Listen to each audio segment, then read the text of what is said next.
The Long Ships by Franz G. Bengtsson. Part 2. In King Ethelred's Kingdom. Resuming in Chapter 1.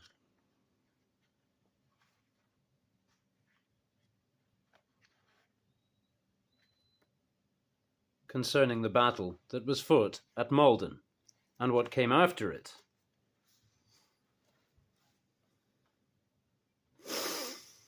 The Vikings buried their dead, and pledged them, and the victory they had won. They handed Byrhtnoth's corpse over to the sorrowful envoys who came to beg for it, that they might give it Christian burial. Then they sent proclamations to Maldon and to other towns in the district, commanding that the inhabitants should pay fire tribute and ransom without delay, lest a heavier penalty be demanded of them. They rejoiced at the thought of so much wealth lying in store for them, counting it already as their own, and their anger mounted as the days passed, and no Englishman came with surrender and gold. So they rode up to Maldon, and set fire to the stockade on the riverbank, and stormed the town and sacked it fearfully. Then they wept, because so much had been burned that there was little left for booty. They swore that in the future they would be more sparing in their use of fire, for it was silver that they yearned for, and not destruction, which swallowed up silver with all else. And they set to work to whip in horses from the whole district, that they might the more speedily descend on those parts of the land which reckoned themselves safe from the invaders' wrath. Soon bands of them rode forth in all directions, and returned to the camp laden with booty, and there was now such dire panic throughout the land that no chieftain dared to emulate Byrhtnoth and challenge them to battle. Prisoners whom they took reported that King Ethelred was sitting pasty-faced behind his walls, mumbling prayers with his priests, wholly reedless. In the church at Maldon, which was of stone, some of the English were still holding out. They had fled up into the tower when the Vikings had stormed the city, priests and women being among them, and they had drawn the steps up with them as they ascended, that they might not be pursued into their retreat. The Vikings suspected that they had taken much treasure with them, and strove their utmost to persuade them to descend from their tower and bring their treasure with them.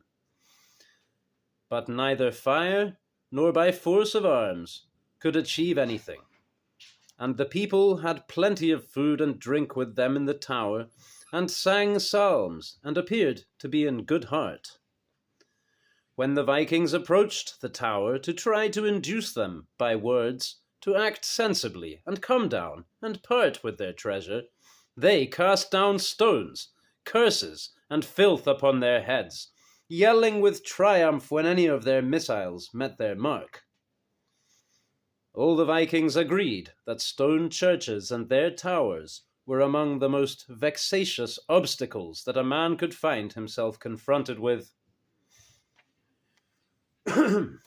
Jostein, who was an old, hard man, very greedy for gold, said that he could think of only one way to break down these people's obstinacy, namely that they should bring their prisoners to within sight of the tower, and there kill them, one by one, until the people in the tower could endure it no more, and so would be forced to surrender.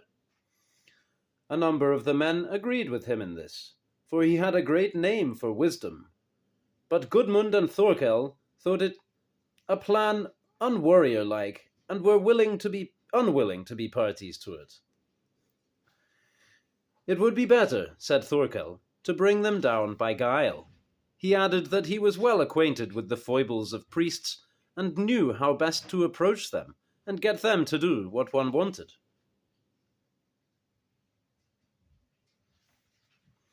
he ordered his men to remove a great cross from above the altar in the church. Then he approached the tower, with 2 men carrying the cross before him, and halting at its foot, cried up to the people there that he needed priests to tend the wounded, and also, which was more urgent, to instruct him personally in the Christian faith. Of late, he explained, he had begun to feel strongly attracted toward the new religion, and he would act toward them as though he was already a Christian, for he would allow everyone in the tower to leave it unscathed in life and limb. He had proceeded thus far in his discourse when a stone shot out of the tower and struck his shield arm near the shoulder, knocking him to the ground and breaking his arm. At this, the 2 men dropped the cross and assisted him to safety, while the people in the tower cheered in triumph. Jostein, who had been watching, curled his lip and observed that guile in war was not such a simple matter as inexperienced young men sometimes appeared to imagine. All Thorkel's followers were inflamed with fury at seeing their chieftain wounded thus, and flights of arrows were loosed at the loopholes in the tower, but this achieved nothing, and the situation appeared to be insoluble. Orm said that in the Southland he had sometimes seen excuse me.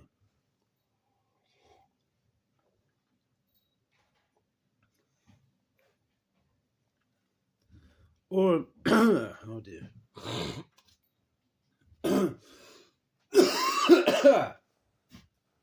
Orm said that in the Southland he had sometimes seen Al-Mansur's men drive Christians from their church towers by smoking them out. And they at once set to work to try to do this. Wood and wet straw were piled together inside the church and around the foot of the tower and were lit. But the tower was high, and a breeze dispersed most of the smoke before it could ascend. In the end, the Vikings lost patience and decided to leave things until the inhabitants of the tower should begin to feel the pangs of hunger. Thorkel was dejected by the failure of his stratagem, and feared lest his men should taunt him on the subject. Apart from this, he was irked at the prospect of having to sit idly in Malden, guarding the camp, for it was clear that it would be some time before he would be able to ride out and plunder, and he was anxious that men knowledgeable in medicine should come and examine his injury. Orm came to commiserate with him as he sat before a fire, drinking mulled ale with his broken arm hanging at his side. Many men thumbed his arm, but none of them knew how to put it in splints. Thorkel groaned uncomfortably as they thumbed the fracture, and said it would be medicine enough for the moment if they could bind up his arm as well as it would allow, with or without splints. "Now the words I spoke at the foot of the tower have come true," he said. "I need a priest badly, for priests understand such matters as this." Orm nodded in agreement, and said that priests were cunning doctors. After the Yule feast at King Harald's, he had had a much worse wound than Thorkel's, healed by a priest. Indeed, he added, he would welcome a priest no less than Thorkel, for the blow he had received on his skull from a shoed club was causing him incessant headaches, so that he was beginning to wonder whether something might not have come loose inside his head. When they were alone, Thorkel said to him, "I hold you to be the wisest of my ship's captains, and the best warrior too, now that Fairwide is dead. Nonetheless, it is clear that you easily lose your courage when your body is afflicted, even when the injury is but a slight one." Orm replied, "It is so with me that I am a man who has lost his luck. Formerly my luck was good, for I survived unscathed more dangers than most men face in the whole of their lives, and emerged from all of them with profit. but since I returned from the Southland, everything has gone wrong for me. I have lost my gold chain, my sweetheart, and the man whose company pleased me best. And as for battle, it has come to such a pass that nowadays I can scarcely draw my sword without coming to some harm. Even when I advised you to smoke these English out of their church tower, nothing came of it. Thorkel said that he had seen unluckier men than Orm, but Orm shook his head sadly. He sent his men off plundering with Rapp in command, and remained himself in the town with Thorkel, spending most of the time sitting by himself and contemplating his woes. One morning, not long afterwards, the bells in the church tower rang, long and loud, and the people there sang psalms very zealously, causing the Vikings to shout up and ask them what all the fuss might be about. The people had no stones left to throw down at them, but they shouted back that it was now Whitsun, and that this day was for them a day of rejoicing. The Vikings found this reply astonishing, and several of them asked the English what on earth they could have to rejoice about, and how they were placed as regards meat and ale. They replied that in that matter things were as they were. Nevertheless, they would continue to rejoice, because Christ was in heaven and would surely help them. Thorkel's men roasted fat sheep over their fires, and the odor of roasting was wafting up to the tower, where all the people were hungry. The men cried up to them to be sensible and come down and taste their roast, but they paid no attention to this invitation, and began shortly to sing afresh. Thorkel and Orm sat munching together, listening to the singing from the tower. "Their singing is hoarser than usual," said Thorkel. "They are beginning to get dry in the throat. If their drink is finished, it cannot be long before they will have to come down." "Their plight is worse than mine, and yet they sing," said Orm, and he contemplated a fine piece of mutton mournfully before putting it in his mouth. "I think you would make a poor songster in any church tower," said Thorkel. The same day, around dinner time, Gudmund returned from a Viking inland. He was a large, merry man, with a face that still bore traces of old wounds he had received when a bear had clawed him. And he now rode into the camp, drunken and voluble, with a costly scarlet cloak flung across his shoulders, 2 heavy silver belts around his waist, and a broad grin in the center of his yellow beard. "This," he cried, as soon as he spied Thorkel, "was a land after his own heart, wealthy beyond imagination. As long as he lived, he would never cease to be grateful to Thorkel for having tempted him to come here. He had plundered 9 villages and a market, losing only 4 men. His horses were tottering beneath the weight of their booty, though only the choicest articles had been selected, and following them were ox carts, loaded with strong ale and other delicacies. It would be necessary in due course, he added, to get a hold of several more ships, with plenty of cargo room, to take home all the booty that they would, in a short time, and with little expense of effort, have gathered in this excellent land. Besides all this," he concluded, "I found a procession of people on the road, 2 bishops and their suites. They said they were envoys from King Ethelred, so I offered them ale and bade them follow me here. The bishops are old and ride slowly, but they should be here soon. Though what they can want with us is not easy to guess. They say they are coming with an offer of peace from their king, but it is we and not he who shall decide when there is to be peace. I suspect that they also want to teach us Christianity, but we shall have little time to listen to their teaching with such fine plunder to be had everywhere." Thorkel roused himself at these tidings, and said that priests were what he had most need of just now, for he was anxious to get his arm set properly, and Orm, too, was pleased at the prospect of being able to talk to a priest about his sore head. "But I shall not be surprised," Thorkel said, "if the errand on which they have come is to ransom our prisoners and those people up in the tower." A short while afterwards, the bishops rode into the town. They were of venerable aspect, with staffs in their hands and hoods covering their heads. They had with them a great company of outriders and priests, grooms, stewards, and musicians, and they pronounced the peace of God upon all who met their eye. All of Thorkel's men who were in the camp came to gaze at them, but some shrank away when the bishops raised their hands.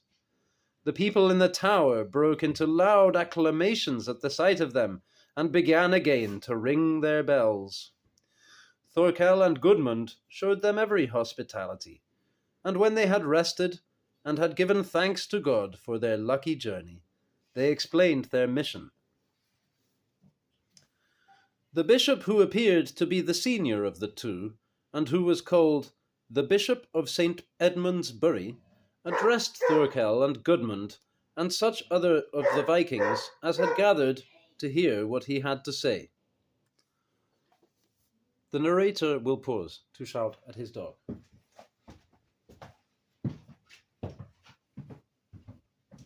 Dog! Shush! Story time. Thank you.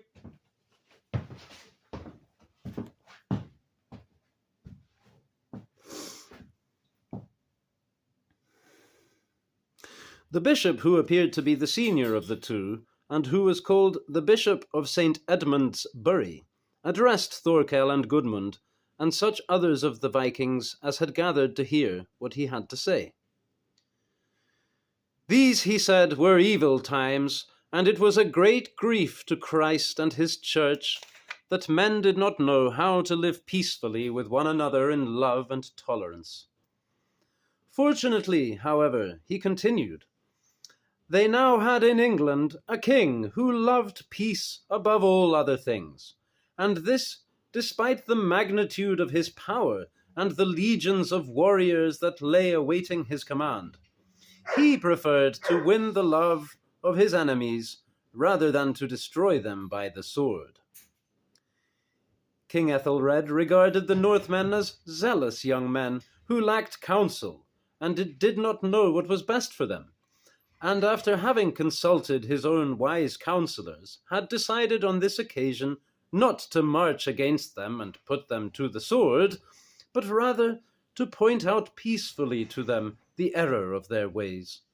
He had accordingly sent his envoys to find out how the gallant chieftains of the north and their followers could be persuaded to turn their thoughts toward peace and abandon the dangerous paths which they were now treading.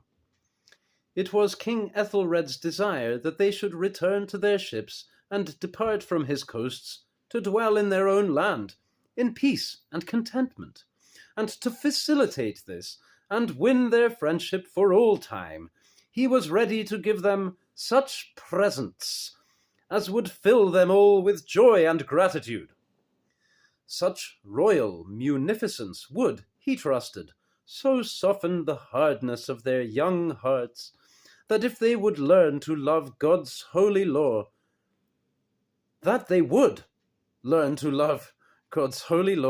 and Christ's gospel.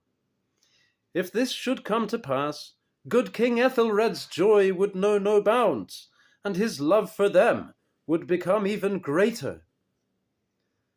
The bishop was bent with age and toothless, and few of the Vikings could understand what he said, but his words were translated for them by a wise priest of his suite, and all those who stood there listening turned and stared at one another in bewilderment. Gudmund was seated on an ale-butt, drunken and contented, rubbing a little gold cross to polish it, and when they explained to him what the bishop has said, he began to rock backwards and forwards with delight. He shouted to Thorkel that the latter should lose no time in replying to this excellent discourse. So Thorkel replied, in a manner befitting a chieftain. He said that what they had just heard was without a doubt something worth pondering.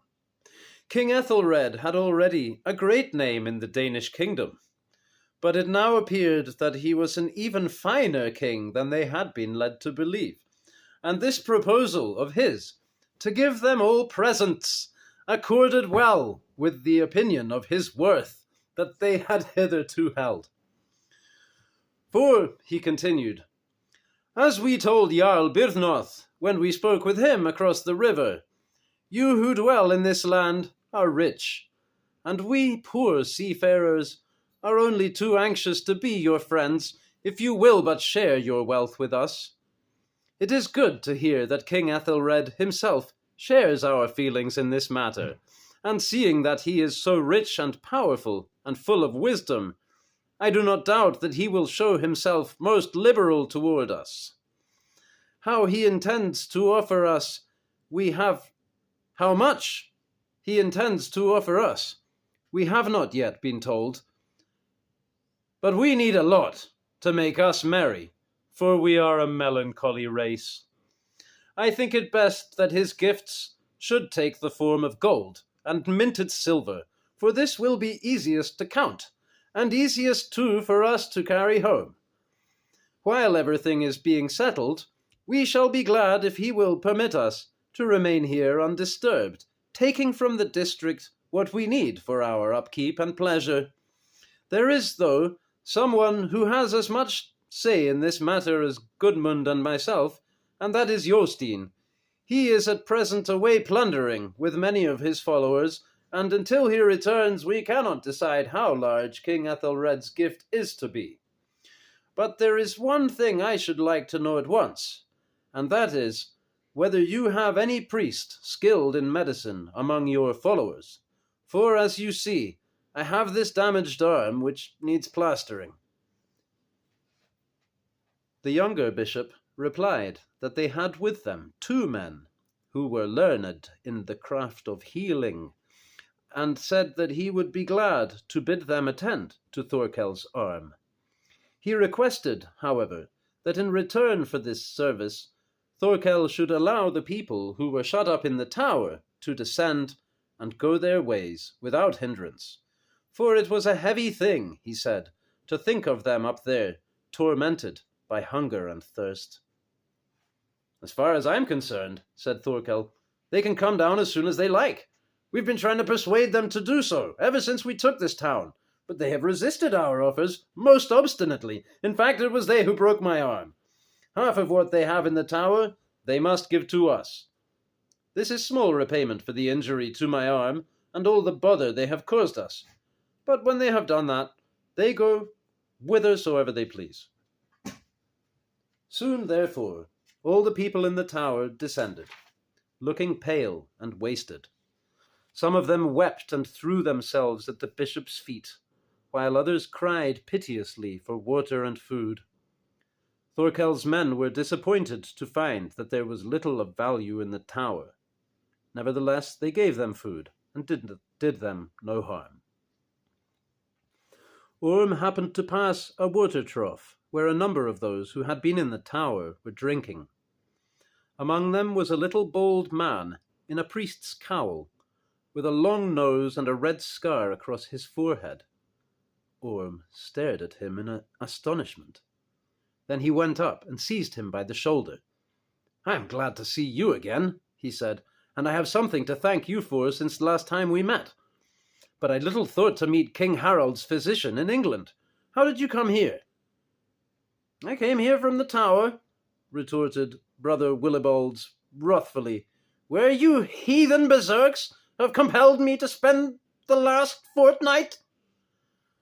"I have several things to discuss with you," said Orm. "Come with me, and I will give you food and drink." "I have nothing to discuss with you," replied Brother Willibald. "The less I see of Danes, the better it will be for me. That much at least I have learned by now. I will get my meat and drink elsewhere." Orm was afraid lest the little priest, in his anger, might dart away and give him the slip. So he picked him up and carried him away under one arm, promising him as he did so that no harm should come to him. Brother Willibald struggled vigorously, demanding sternly to be put down, and informing Orm that leprosy and fearful battle wounds were the least retribution that would descend on any man who laid his hand on a priest. But Orm ignored his protests and carried him into a house he had chosen as his quarters, after they had stormed the town, which now contained only a few members of his crew who had been wounded, and 2 old women. The little priest was obviously famished, but when meat and drink were placed before him, he sat for some time, staring bitterly at the platter and tankard, making no effort to touch them. Then he sighed, muttered something to himself, made the sign of the cross over the food, and began to eat greedily. Orm refilled his tankard with ale, and waited patiently until Brother Willibald had appeased his hunger. The good ale appeared to have no soothing effect upon his temper, for the harshness of his retorts did not diminish. He found it in himself to answer Orm's questions, however, and before long he was talking as ebulliently as ever.